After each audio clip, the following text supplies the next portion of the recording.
হুজুর, হুজুর,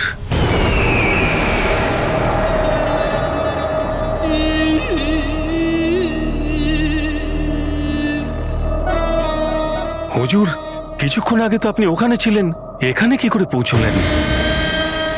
আসলে একবার অন্ধকারই আমার অস্ত্র, আর এই অন্ধকারে আমি সব জায়গায় উপস্থিত। এই জন্যই আকবর আপনার সামনে সবসময় মাথা নত করে হুজুর। হুজুর, আপনার নির্দেশ মতোই কেল্লাকে কালো চোরের জন্য সাজিয়ে দেওয়া হয়েছে। খুব ভালো, খুব ভালো।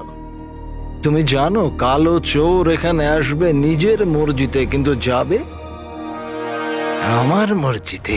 কিন্তু হুজুর, আপনি এত বিশ্বাসের সঙ্গে কি করে বলছেন যে কালো চোর এখানেই আসবে? আসলে গুফো আর কালো চোরের সম্পর্কটা এরকম। আমি ওকে খুব ভালোবাসি আর ও আমায় খুব ভালোবাসে। আর তুমি কি জানো এই ভালোবাসার কি পরিণাম হবে? কি হুজুর? কালো চোরের মৃত্যু।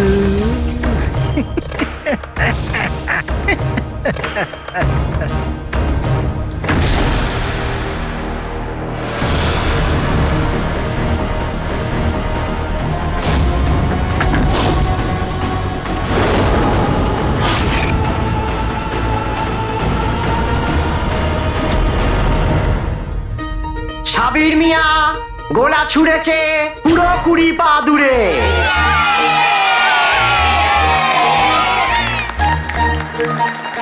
আর এর সাথে সাথে সাবির মিয়া মিশরে যাত্রার জন্য আর 1 পা পিছিয়ে আছে।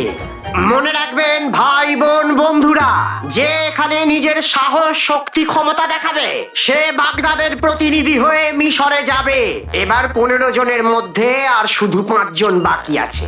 এবার দেখা যাক পরের প্রতিযোগী কে আছে।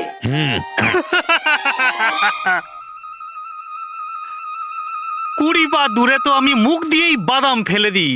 আচ্ছা, সবাই খুব ভালো করে দেখো, সবার ঘুম ওড়াতে এসে গেছে গুলবদন। ওহো আমার সোনা, হাততালি হাততালি হাততালি। হাততালি হাততালি হাততালি হাততালি। দেখা যাক এ শুধু কথাই বলতে পারে নাকি গোলাও ছুঁড়ে মারতে পারে। শুধু কথাই বলে। মহাশয়, আমাদের বংশের সবাই খুব ভালো ছোঁড়ে। ছোড়ার দরকার পড়লে লম্বা লম্বা ঢপ ছুরি। আরে মিয়া, আমার ছেলের চেহারা তো দেখো। আরে দেখা না। দেখুন দেখুন, ভালো করে দেখুন। নিজের বাপের রক্ত চুষে চুষে এরকম চেহারা বানিয়েছে। যখনই কথা বলো বাজে কথাই বলো। নিজের তো জল খেলেও অম্বল হয়, তালপাতা সেপাই একটা। যা বাবা, জিতে আয়, সবাইকে হারিয়ে দে। এবার দেখো, তোমরা 3 জন আমার মা আর ভাইকে অনেক অপমান করেছো, তাই না? এবার দেখবে এই পুরো বাগদাদের সামনে তোমাদের এমন অবস্থা করব, দাঁড়াও। তোমাদের অহংকার তো শেখ জিনুই ভাঙবে। আরে গুল্লু মিয়া, গোলা ছুঁড়বে নাকি শুধু কথা বলেই বাড়ি চলে যাবে? শুধু কথাই বলবে। হ্যাঁ ছুটছি ছুটছি, বক বক করতে থাকে। হ্যাঁ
গুফো, ক্ষমতা থাকলে সামনে এসে লড়াই করো।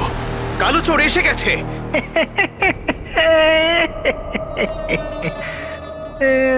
আমি তোমার অপেক্ষায় করছিলাম, কালো চোর।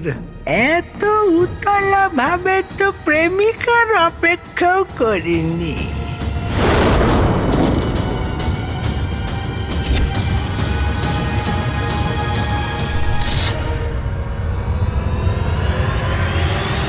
থেমে কেন গেলে, কালো চোর? মনে হচ্ছে কালো চোর অন্ধকারে ভয় পেয়েছে। সেই অন্ধকারকে কিসের ভয় গুফো, যাকে আলোর একটা বিন্দুই শেষ করে দেয়?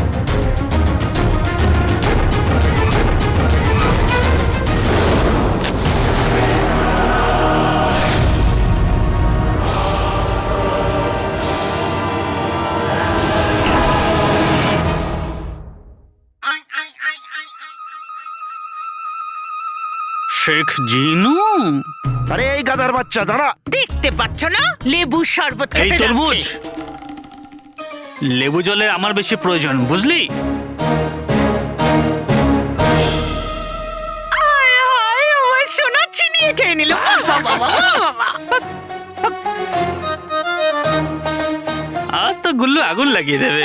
আচ্ছা, আগুন লাগাবে? এক্ষুনি দেখছি। হা মা, হা, মা, হা, মা, হা। শুরু করো গুল্লু মিয়া। করছি করছি।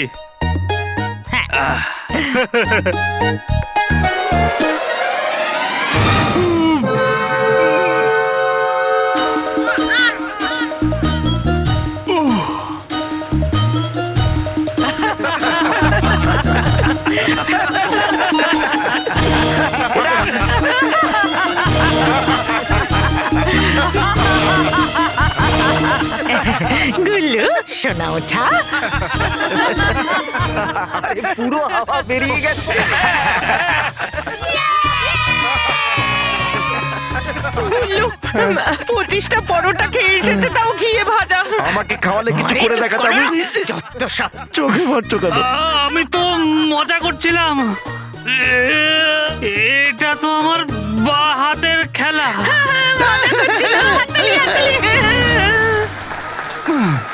আরে জবাব এবার ছোড়।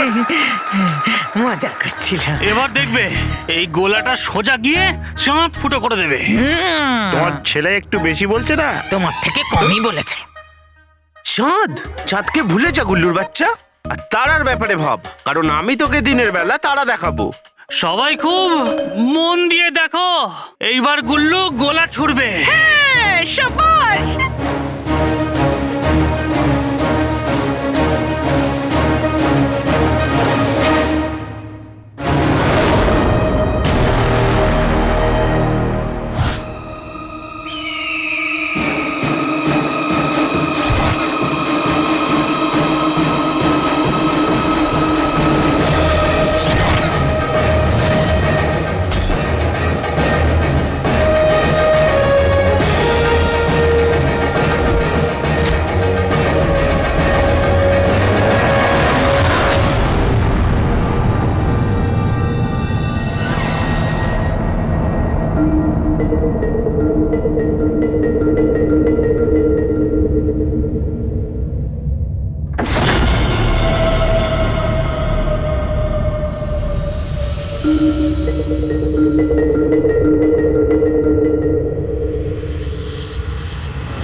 ক্ষমতা থাকলে সামনে এসে লড়াই করো গুফো। লড়াই করলেও কার সাথে লড়ব?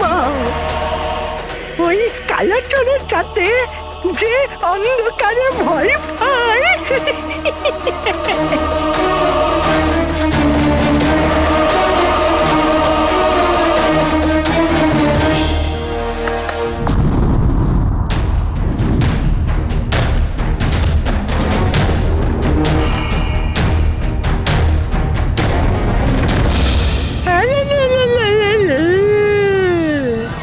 তুই তো আলোকেও ভয় পাও।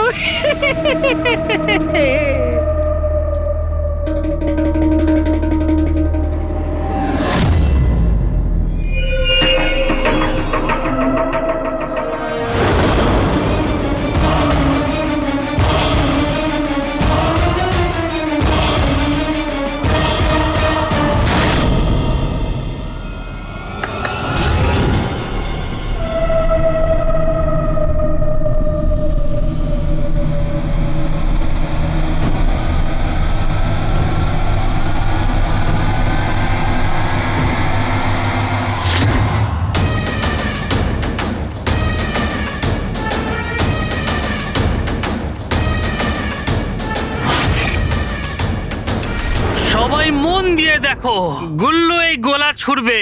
হ্যাঁ, সাবাস।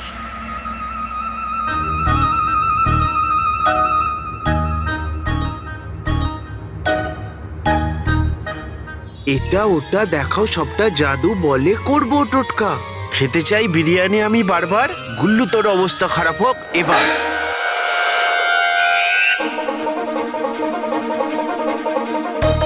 ছোড় না। গুল্লু সোনা, ছোড় ছোড় বাবা, ছোড় না। চলে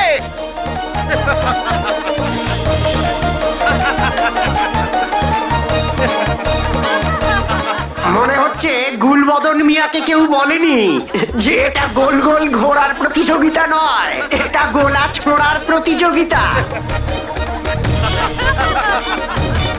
আরে বন্ধুরা দেখো, হতে এসছিল সেপাই, হয়ে গেছে চাকা। হাতে পাই আগে তোমাকে শেখেছি নু। তোকে মজা দেখাবো। চুপ করে দাঁড়া। আরে বেগম, এ ষাঁড়ের বাচ্চা জমি খুঁড়তে গেছে নাকি ওখানে? পুরো বাগদাদের সামনে আমার মতন বীরের নাক কেটে ফেললো। তোমার যদি এতই শক্তি তাহলে যাও না, আমার ঝিলের ঘাট থেকে গোলাটা নামাও।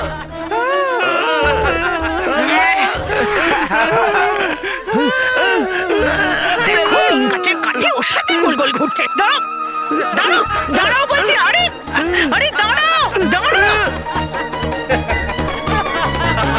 পুরো বাগদাদ আজকে এদের উপর হাসছে।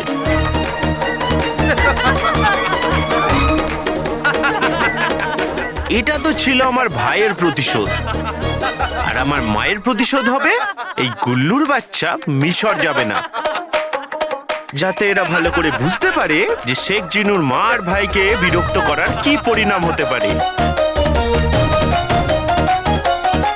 এটা ওটা দেখাও, সবটা জাদু বলে করবো টোটকা। গুল্লুর নকল এই চেহারা হাত থেকে চলে যাক গোলা।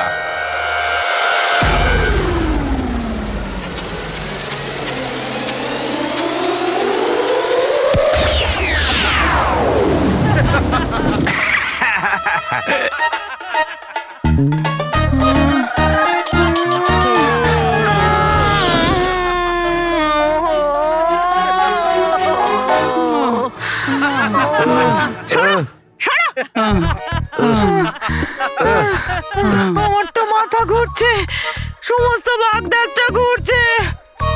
আমার বাঁদিকের জিনিসটা ডান দিকে এলো কি করে? ধুকপুক করছে। আরে ফেটে গেল রে মাথা, ভেঙে গেল আমার কোমর, চোখ বেঁচে গেছে। তোমার এত সাহস গুলবদন, গোলা আমার ওপর ছুড়ে দিলে। আমি বলে করছি, আমি জানি না কি করে গেল মাথা।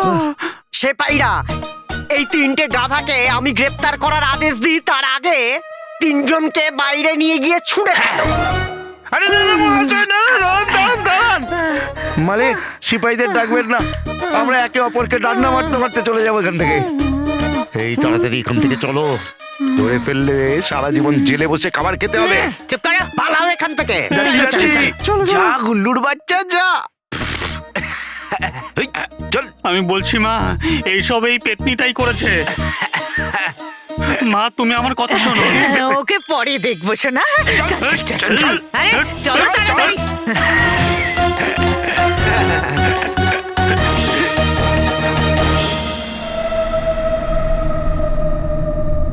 এত তাড়াহুড়োর কি আছে?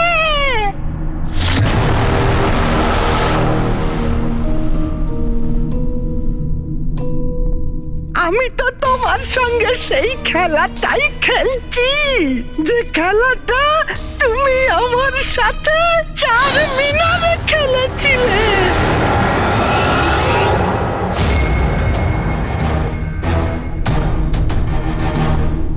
তুমি একটা খুনি গুফো, আর একটা খুনির থেকে বড় শয়তান আর কেউ হয় না।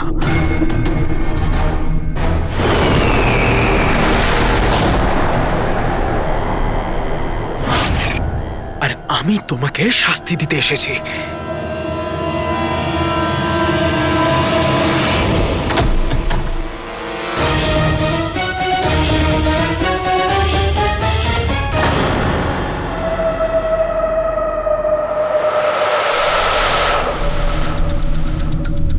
আমি তো শাস্তি শাস্তি পেতে রাজি।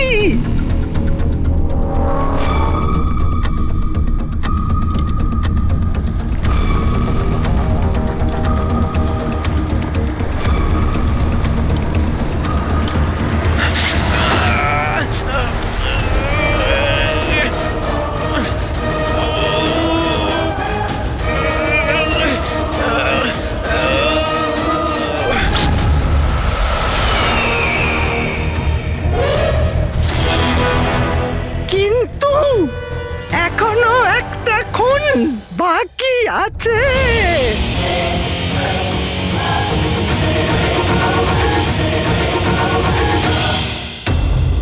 আলাল হাবিবি, এবার আমি করব কি?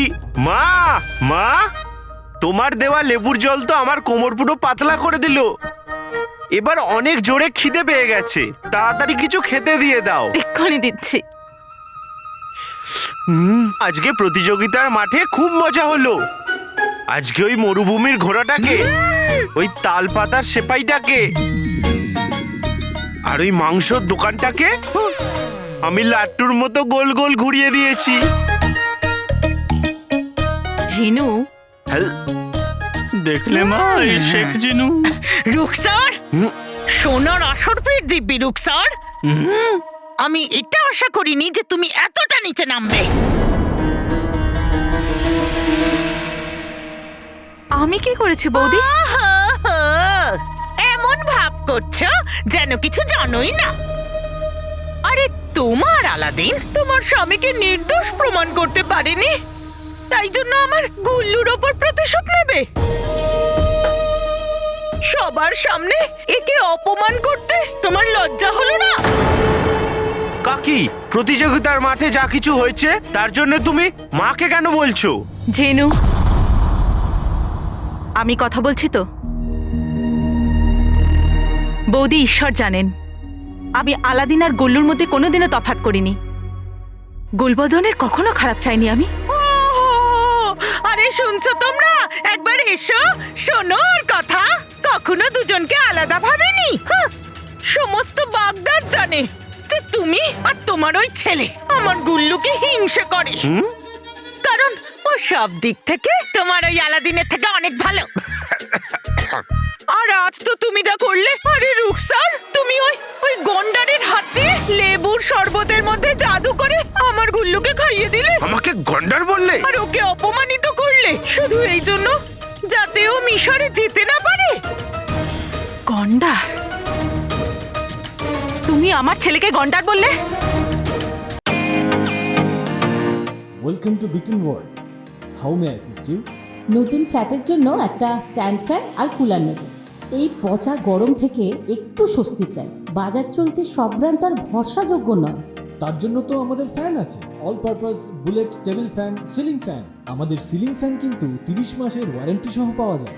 আছে ফারাটা 2 বছরের ওয়ারেন্টি, 17 থেকে 20 মিটার এয়ার ফ্লো। মধ্যবিত্তের সাধ্যের মধ্যে একমাত্র ভরসাযোগ্য ব্র্যান্ড বিটন। আমাদের কুলারের কিন্তু অনেক range, 45 litres, 50 litres, 70 litres, 90 litres, 110 litres. Honeycomb সহযোগে বিটনের সব কুলারের ওয়ারেন্টি 1 বছর। চেনা হাওয়ায় অচেনা অনুভূতির জন্য একমাত্র আদর্শ বিটন। গরমে স্বস্তি পেতে বিটনের ফ্যান হোক বা কুলার, আজই আনুন বাড়িতে। Vuitton, digitally years.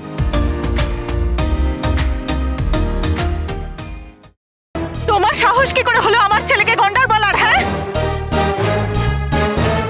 তোমার মুখ থেকে মোটা হওয়ার কথা শুনতে ভালো লাগে না বৌদি? তুমি একদিনে 40টা করে রুটি খেয়ে নাও। ঘোড়া গাড়িতে বসলে ঘোড়া প্রার্থনা করে যে সে যেন মরে যায়, কিন্তু এই কথা বলে কখনো অপমান করেছে তোমায়? আর আপনি, আপনাকে তো দাদা এত বড় কুকুর একটা হাড় ভেবে নিয়ে চলে যাচ্ছিল, কিন্তু কখনো আপনাকে সে কথা বলেছি আমি? দিন রাত্রি তো খালি বাসন মেজে চলেন আপনি, আর সে কথা বলে কখনো অপমান করেছি আপনাকে? কিন্তু আপনারা ব্যাস মা, ব্যাস, এ নাও জল খেয়ে নাও। তুমি এদের অনেক বলেছো, এবার থাক। মা, তুমি তো আবার সাপের বাসায় হাত দিয়ে দিলে। চলো। আমি কোনো কথা বলি না, কিন্তু তার মানে এই নয় যে আপনারা আমার চুপ থাকার সুযোগ নেবেন। আমি কিন্তু অনেক কিছু জানি। হ্যাঁ না না রুকসার বোন, আমাদের দয়া করো, তুমি কখনোই কিছু বলো না। আমরাই নির্লজ্জ। এই কথাগুলো এখানেই শেষ করে দাও, আমরা যাচ্ছি এখান থেকে। হ্যাঁ, এই বেগম গুল্লু, চলো চলো। চলো।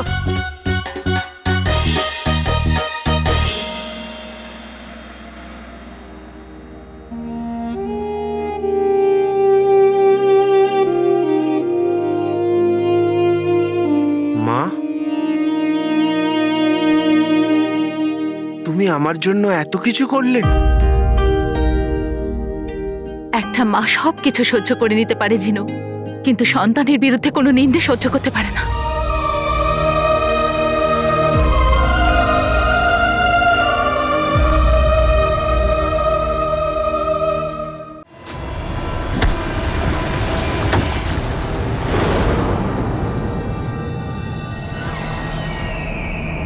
মনে হচ্ছে প্রাণের থেকে মুখটা বেশি প্রিয়। না প্রাণের না মুখের। চিন্তা তো শুধু তোর মতন শয়তানের। তোর আর তোর অহংকারের শেষ এই কালো চোর করবে। এইবার দেখি কার হয় পর্দাফাশ।